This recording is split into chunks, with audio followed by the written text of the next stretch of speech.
The man was just about to put the wedding ring on his bride's finger, when suddenly his first love burst into the room. Without hesitation he dropped the ring, turned his back on his bride and ran into the other woman's arms. Under everyone's shocked gaze he walked out of the wedding hall. Watching him leave without a trace of remorse, she made no move to stop him. He had no idea what kind of price he was about to pay. At 7 she had already kicked her cheating father out of the house with nothing. By 18 she had outsmarted every powerful heir and taken control of her family's corporation. Since then people in the business world had a saying, "Cross her and you're digging your own grave." So when the man she loved betrayed her, she immediately called her secretary and ordered her to short his company's stock. The next day the news of her being abandoned spread wildly online, yet she remained calm and composed. She had long known about his affair with the other woman. Just days before she had seen the man who claimed to have severe OCD drink from the same glass as that scheming woman without hesitation. But whenever he ate with her he always asked the chef to serve 2 separate plates, afraid her saliva might touch his food. In that moment she realized he never had OCD, he simply didn't love her. She had given him time to change his mind, because she still believed marriage should mean loyalty, but he repaid her faith in the cruelest way possible. As expected, her assistant soon reported that his company had lost nearly $900 million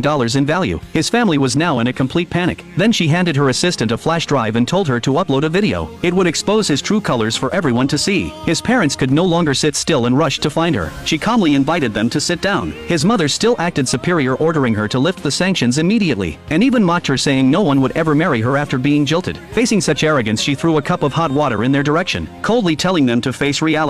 She had tolerated them only because she once loved their son, but after the breakup they meant nothing to her. Left with no choice, his parents slunk away in shame. When everyone was gone she leaned back in her chair exhausted. She thought of how his so-called kindness had once moved her, how she had believed she'd found true love. Now the memory felt laughable. Just then he called, begging her to spare his parents' company and come at him instead. He said that since he didn't love her he would never be happy in marriage anyway, but she had already given him a choice before the wedding. He had insisted on going through with it only to humiliate her in front of everyone. She told him coldly that she was never someone who tolerated humiliation, and that his company's downfall was the karma he deserved. Enraged, he decided to retaliate. To force her to back off he climbed onto a rooftop and started a live stream. Shamelessly he claimed their marriage had been forced, and accused her of mentally controlling him throughout their relationship. He said every aspect of his life required her approval, and that even his parents had been treated like servants. His dramatic speech quickly drew public sympathy, but despite the uproar she stayed calm and drove straight to the scene. When his mother saw her she fell to her knees begging her to spare her son. The other woman pretended to take the blame but subtly humiliated her instead, mocking her as nothing but a discarded wife. But the woman was not one to be bullied. She walked right up to him, sending him stumbling backward in fear. Grabbing him by the collar she nearly pushed him off the ledge. After letting him dangle on the edge of death she threw him back onto the rooftop. Yet her aggressive act was caught on camera and posted online, causing her company's reputation to plummet. Many clients immediately canceled their contracts. The other woman seized the moment, starting a live stream to rally shareholders to remove her as chairwoman. Public opinion turned sharply against her. Her assistant couldn't bear it and urged her to reveal her trump card.